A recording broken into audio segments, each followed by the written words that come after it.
Hey ho pop gengs, U-A-N-G.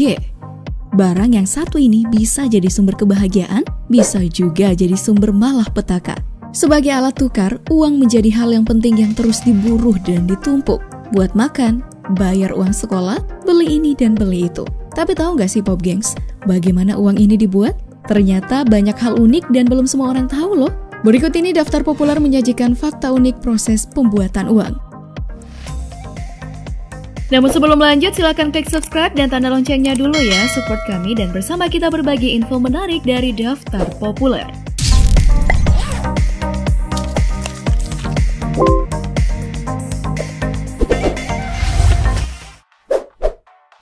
Pabrik uang di Karawang. Pertama-tama harus ngebahas pabriknya dulu nih.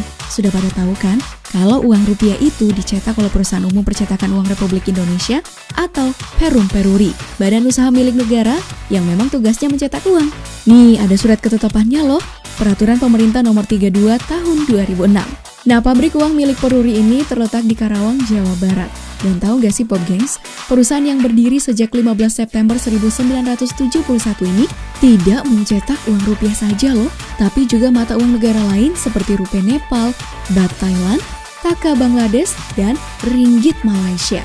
Nah, selain uang, Peruri juga mencetak berbagai dokumen negara lain seperti paspor, materai, dan sertifikat tanah. Banyak juga ya tugasnya Peruri. Tapi meskipun sebagai satu-satunya perusahaan yang berhak mencetak uang, Peruri nggak boleh mencetak semua mereka, tapi harus di bawah kendali pemerintah. Melalui Bank Indonesia tentunya. Kalau nggak ya rupiah Indonesia bakalan bisa hiperinflasi seperti mata uang Bolivar Venezuela.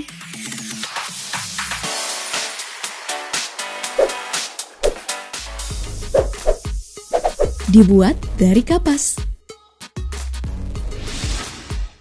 Nah, sekarang dari bahan baku ya. Uang kertas rupiah berbeda dengan mata uang lainnya. Kalau pound sterling Inggris dibuat dari kertas polimer. Kalau bahan baku rupiah dibuat dari serat kapas. Padahal nih, kalau menggunakan polimer justru lebih bersih, lebih aman dan lebih tahan lama. Ternyata alasannya itu adalah perilaku dan kebiasaan kebanyakan orang Indonesia. Orang Indonesia itu masih sering menyimpan uang di dalam saku. Menurut Peruri, bahan serat kapas ini justru lebih tahan lama di suhu ekstrim. Sementara, kalau kertas polimer, kena setrika dikit aja bisa nempel di baju. Makanya, bahan serat kapas lebih cocok untuk uang kertas rupiah. Sesuai dengan perilaku orang Indonesia yang keseringan menyimpan uang di saku. Ayo lo, siapa yang sering nyuci sama setrika duit karena ketinggal di saku? Harus terima kasih nih sama Peruri yang pengertian banget sama kita.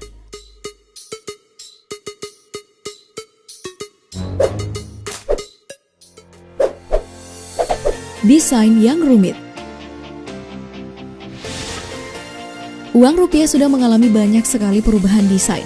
Contohnya, uang nominal Rp1.000 sudah mengalami 11 kali pergantian desain. Desain-desain keren uang rupiah ini ditentukan oleh Bank Indonesia. Ini bukan gambar biasa ya. Teknik menggambar yang digunakan adalah sebuah teknik menggambar khusus dan dikerjakan secara manual. Nah, teknik ini disebut dengan gravure atau engraving. Hal ini untuk menjaga keamanan dari pemalsuan.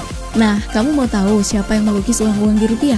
Dikutip dari merdeka.com, setidaknya ada 5 orang yang pernah menjadi engraver uang rupiah sejak tahun 1952, yakni Yunalis, Sajirun, Heru Suroso, Risman Suplanto, hingga yang paling terkenal adalah Pak Mujirun, yang telah pensiun sebagai seorang engraver di Perum Peruri.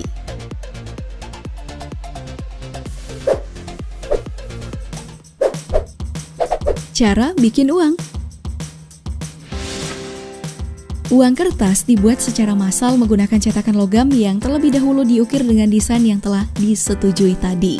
Pengukiran dilakukan oleh manusia loh, bukan mesin. Hal ini untuk menjaga kerahasiaan dan ketelitian desain uang kertas. Nah, setelah cetakannya jadi, lalu diteruskan ke mesin cetak. Proses cetaknya sih nggak pakai lama ya, bisa mencetak ratusan lembar dalam waktu singkat. Lembaran uang yang sudah dicetak akan diperiksa. Nggak boleh ada cacat sedikit pun. Kalau ada yang cacat dikit aja, uang tersebut dianggap produk gagal dan harus segera dimusnahkan. Oh iya, prosesnya itu dilakukan oleh mesin dan juga manual ya. Wah, panjang banget ya prosesnya. Dan tentu aja harus dibarengin dengan ketelitian ekstra. Lalu untuk uang koin gimana ya? Uang kertas aja susahnya kayak gini. Gimana uang koin? Nah, langkah pertama itu adalah membuat cetakan dasar atau molding yang kemudian diedit di komputer untuk membuat desain 3 dimensi. Setelah itu, desain 3 dimensi tadi dimasukkan ke dalam master cetakan uang koin. Bahan baku uang koin adalah sebuah kepingan logam yang biasa disebut dengan blank coin. Blank coin ini dimasukkan dalam master cetakan tadi dan dicetak kayak gini nih. Simple kan? Nah, kalau udah selesai, uang koin siap deh dikemas dan didistribusikan.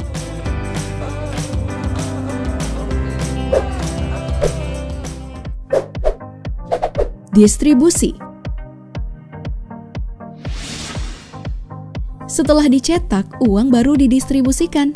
Nah, pihak yang berwenang mendistribusikan uang hanyalah Bank Indonesia yang menyalurkannya ke 44 kantor perwakilan di seluruh wilayah Nusantara yang menjangkau hingga daerah terpencil. Bayangin aja, 44 kantor perwakilan ini harus melayani 515 wilayah. Banyak banget kan? Tapi sebanding sih dengan gajinya. Hihihi. Nah, gimana? Udah pada tahu kan proses pembuatan rupiah? Kira-kira kalau kamu tiba-tiba dapat duit miliaran dari peruri, mau diapain? Beli rumah? Nikah? Atau apa? Ceritain dong di kolom komentar. Terus jangan lupa like, share, dan subscribe-nya. Sampai jumpa di video selanjutnya. Bye!